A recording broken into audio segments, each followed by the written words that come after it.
Hey guys, I'm Dave and welcome to the Trull Gallery. Today we're going to build, well, what we're going to build is not as important as how we're going to build it.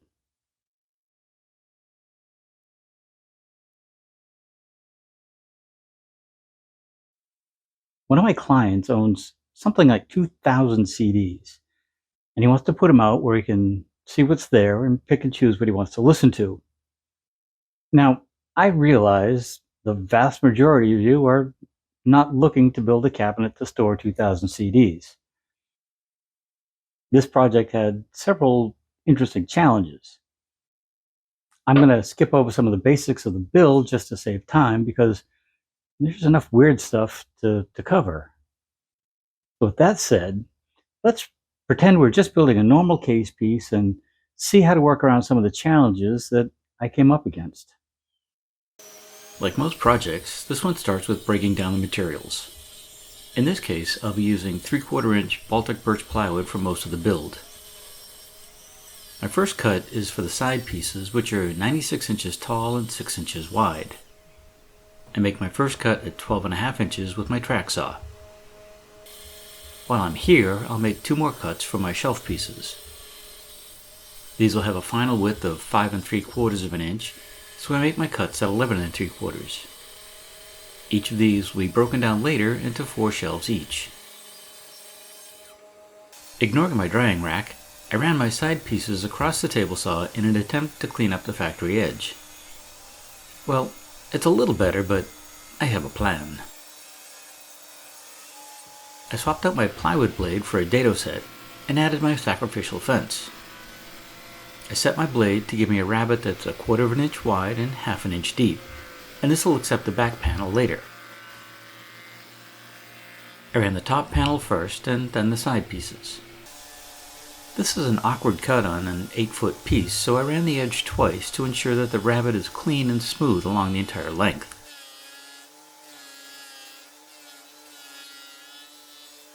When I was happy with the first rabbet, I flipped the stock around and cut the second rabbet. By having those initial cut sides as my back, any minor discrepancies will be hidden. I kept my sides as one piece so that when I cut my shelf dados, they'll all line up. I will admit I had some challenges with this step, but after stepping back and getting a good night's sleep, the answer came to me. I made an updated version of my dado jig, and if you'd like to see how I made that, I'll add a link to that video below.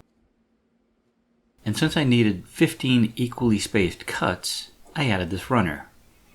It's shallower and narrower than my dados, so only one edge of the stop has to register in the previous cut. To use the jig that was set for my 3/4 inch plywood, the jig is set in place on the previous dado so that the cleat is snug to the top, and the jig fence is tight against the sides. I realize it's hard to see from here, but everything is snug and in place. Now I can clamp it down on both sides and the back just to make sure nothing moves. Now, here comes my next issue. A plunge router would be great for this, and yes, I own 3. Sadly, my Makita has a speed control issue, I've got a running battle with DeWalt over the correct brushes for that router, and my Triton is just too damn big and it lives in my router table. So let's adapt what I've got. I want a 3/8 inch deep dado, and that's too much for one pass. I prefer to cut them in 3 passes, but normally that would mean resetting the depth for each of the 15 dados I'm cutting. For my first pass, I'll use this spacer. The base is about 1/8 of an inch thick, and the upper part is 1/2 inch plywood with a circle cut into it to fit my palm router. My router is set for a 1/4 of an inch deep cut without the spacer. And once it's in place on the spacer, my first cut is 1/8 of an inch deep. I make a pass up and back, let the bit come to a stop, remove the spacer, and then make a second cut.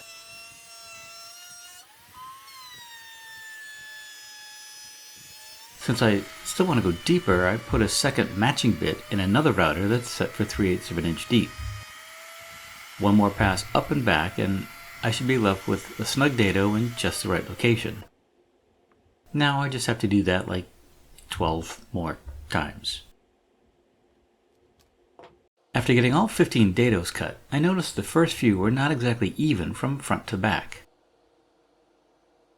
The near edge was right at 0.37 of an inch, and the far side was at 0.32 of an inch, or about a 1/16 of an inch shallower. It's not the end of the world, but I think we can do better.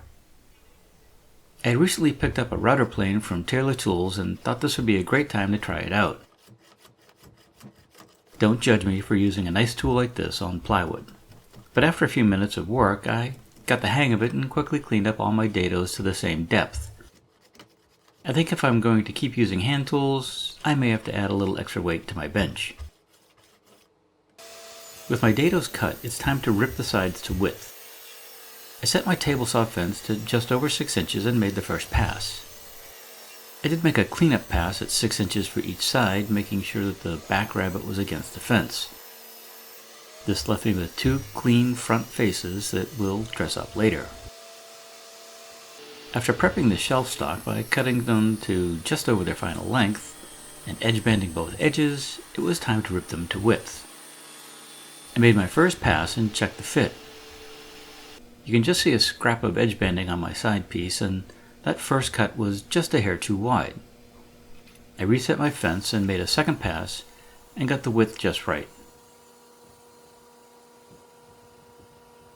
Now I can take my blanks to the table saw, ripping them to width, making sure to put the edge banding against the fence. With all the shelves cut to width, it was time to cut them to length. The first step is to square one end of each shelf with the miter saw. I chose the worst end, set that away from the blade, and put a pencil mark there. I also kept the edge banding face out to ensure a clean cut. Now we can square the better end, only taking off a thin strip. I could pull the length of my shelves from my drawings, but 3/4 inch plywood is always something less than 3/4, and my dados are drawn at 3/8, but they're probably a bit off from that as well. So here's how to get an accurate measurement. My case needs to be 41 inches wide, so I clamp the 2 sides together and set one shelf in place. Now I can measure from the inside of one dado across the shelf and make my mark at 41 inches. I don't know how long the shelf is, nor do I care. I just know that this will give me the final width I'm after. I set a stop on my miter saw and cut all the shelves to the same length. If you're wondering why I make a shallow pull cut first, that scores the face of the material for a clean cut. If I just made a single push cut, the blade could cause the fibers on the top of the ply to tear out. This extra step just ensures a cleaner cut. Before assembling the whole piece, I pre-assembled the top and top rail. The top and its rail are connected with number 20 biscuits, but if you'll notice the ends, I've pre-drilled for dowels too. It's perfectly fine to use multiple types of joinery on one piece. The blue tape helps minimize a mess from glue squeeze out, but the excess was wiped away while it was still wet. I'm going to pre-finish the interior of the shelves and sides. And to make sure I get a good glue bond, I taped off all the glue surfaces. The shelf grooves are 3/8 of an inch deep, so I marked the shelves at 1/4 inch and taped them off. I taped off the grooves as well, but before finishing, I want to locate the dowel holes on the top of my sides. I put dowel points in each of the holes, lined up the top to the sides, and used my clamping squares to help keep things in line. With everything just so, I gave the top a few taps with my mallet. Here you can see the center marks where I'll drill the mating holes. I'm not a fan of stain, but that's what was asked for. So all the interior surfaces got a coat of dark walnut to match the rest of the furniture in the room that the case will live in. All of the parts got 3 coats of urethane, and I sanded everything with 220 paper by hand before the last coat. With so many parts, I have to get creative with my finishing. The sides were sprayed on the flat, but the shelves were hung both to spray and to dry. After pulling off all that tape, it was time to assemble. I'd been racking my brain over this for days. Lining up all those shelves on 2 sides will take time, and I thought epoxy would be good, but messy. so I decided to use Tight Bond 3 instead. Its long open time should give me enough time to get this assembled. I added glue to each groove, then rolled the side onto its back. Each shelf was set in place, lined up on the face, and held in place with a couple of pin nails. The back is there to help support the shelves, but just in case, the back of the back is face up, and I added some blue tape to catch any glue drips. I knew I was running out of time, so I decided to split the assembly. The second side was just set in place for now, and the clamps were added to secure the first side. This was a stressful glue up, but I finally got there. All in, that side took me about 20 minutes. I let the glue dry for a couple of hours, and when I came back to stand it up for side 2, everything fell apart. After I finished with all the bad words, I reassembled it just like before, but this time with epoxy. When that dried, I could stand the unit up and add the second side. Epoxy is strong, but it can be messy, so I added a few spacer blocks to minimize any drips from getting on the sides. I started at the top, lining up the dowels, and then moved down the unit one shelf at a time. With the shelves in their grooves, I pinned them in place, making sure the fronts were aligned and they were fully seated in the side. After carefully laying the unit on its side, I added clamps to pull things into line. That white board you see helps evenly distribute the pressure along the side. This glue up only took 15 minutes and was a bit less stressful, but not much. A quick check of the diagonals to make sure the case was square, and I left it to dry overnight. I cut the bottom supports to size, and they'll be attached with yet another joinery technique. Since these will not be seen, I decided to go with pocket screws. They're quick and easy and plenty strong for these parts. After staining the bottom supports, I used some 1 1/4" coarse pocket screws to connect it to the bottom shelf.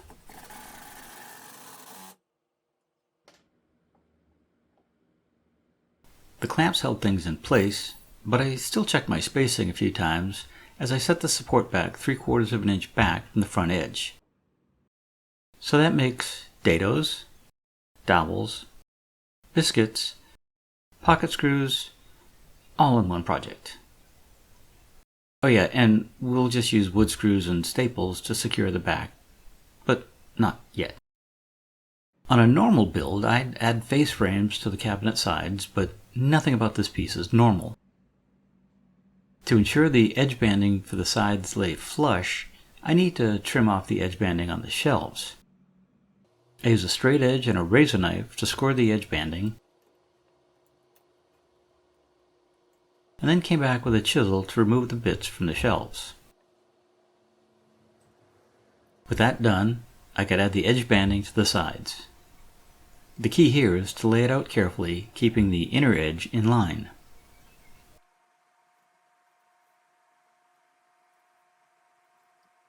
Then the ends and the outer sides could be trimmed like normal. After a bit of sanding, I stained the remaining piece and let that dry overnight. Then I masked off the inside of the case and most of the shop, and added 3 coats of urethane, finishing the outside the same as the inside.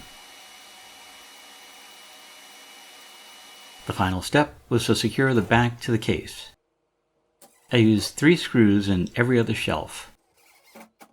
Along the sides, top, and bottom, where the rabbets are a little smaller, I used narrow crown staples to finish attaching the back.